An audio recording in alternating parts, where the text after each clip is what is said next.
tu din mana ku kite dinga angai kho pen ta chu lam kai hoi lam kai pha lam kai ching mi pi lung dei banga lam kai ding e dei kho pen ta chu hi i ti le enam sungo wa hi bang banga le kha thim a ching aza a thim a ching hi zat uma i ati mo monga le enam sungo wa hi lam kai thei ding ei pui hui thei dingu ei putup thei dingu khat jong ki mo zo lo hitam inam sungo a bible sima bible theme jong tam ta amin lekha sima lekha theme jong tam ta amin sting le tu din mun inam sungo wa hen lam kai jong tam ta nei vi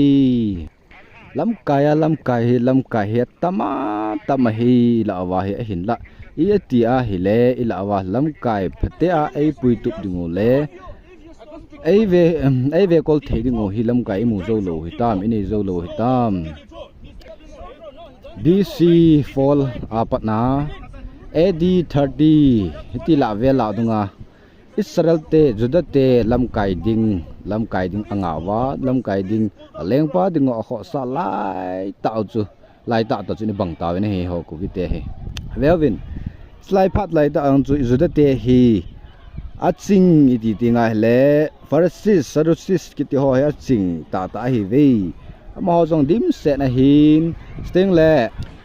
dan tu team ta le kha sim team ta dan tu team jong tam ta nei je ve ai wanga chu am ho na leng pa dingo anga ovin hi ti BC for le edi 30 ki ka la dunga is juda te bang pe chu hi ve tu lai ta hi azi chu lai ta in chun juda te a leng pa hongin Jute dinga leng pau leng Krista Jisu cho hongin ahin la amaho miching mithim anatam be se ji win chun mi ho thei ho kilit sa na lam kai ho kilit sa na me minoi nung ho ti chu mi gan the mi jaga ho noi si na khang lai ta na hi ji chun alung gel angai tu to bang lovin Jisu Krista alam kai pau cho hongin ana he thei ta po win hi tabanga che ho jong ku ki te jong hi lam athim lekha thim dim changa ta bible sim jong dim changa ta pastor different min chum doctor pp tam ta nei ta ve bolai lam kai ding mu zo lo ham tu lai ta in e ho ku ki te hi vewin oi tan lungel ngai tu win lang ga gel te mu win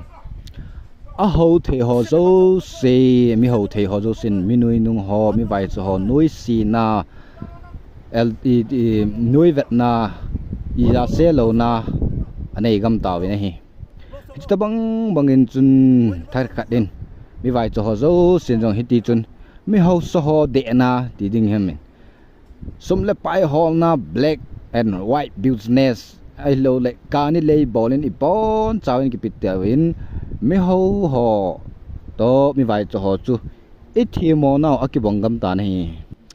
e chun i la wai hon lam kai ding i hol ta win i mo zo pu ve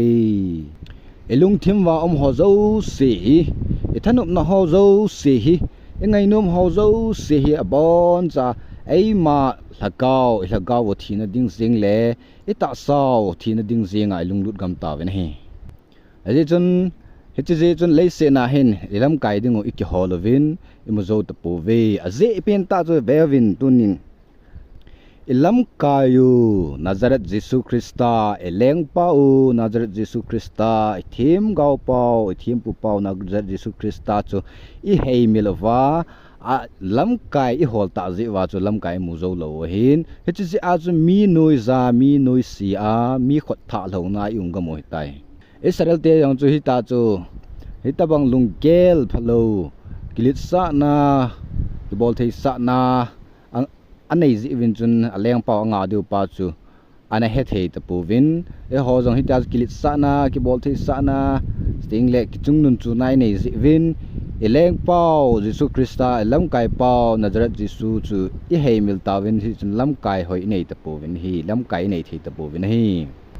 Jesu Krista chu nei phot leo hen tu a jong hi lam kai dim changai nei yo a hi in aching athim dim changai nei hin Jesu Christai nei lo ji wa chu lam kai ki mo zo lo hei o so pi tunin ai tan ngai te min tu jing jong le phat na na lai ji na lung thim pum pin na lagao pum pin na ta sa pum pin na bol the na pum pin na pakai na pathin ngai lun he chini khuteng ta le chun tu ni a nagalmi igalmi ho lam khatna igadal ngamuwa ahia hi Jesu Christa chu ilam kaiwa pantinga hele lam nga lam gu na igadal ngam dingo hi Jesu Christa lam kaya nei tengole lam khat inung chon naw inung zam na wa chu lam khat ling zo lo wa jong inung zam mei theu na lai a hi APCA lam kai inei zo lo hamte azi pen ta chu nang le kezin Nazareth Jesu inei lo zi a hi ti chu a chei na ke za nampum piwa Jesu Christa nei tau te Jesu Christa chu hol do tin Jesu Christa deila min chon tau te thilha ho ki bol lovin na number 4 ho ki bol lovin khamna thei kani ti ho ki bol lovin thilha po ho lovin Jesu Christa chu belu tin zui tau te nampum pi vin ki si tin lungthim kap pumin ama hinglam zon tau te tia nampiu kukinam pum pi bon zawani atunya tim na kho pen ta ka hin ne hi sei hilo mai le pathin e ngai dam tin tika chu tunya nya kan se do nu tan te ka ki pa e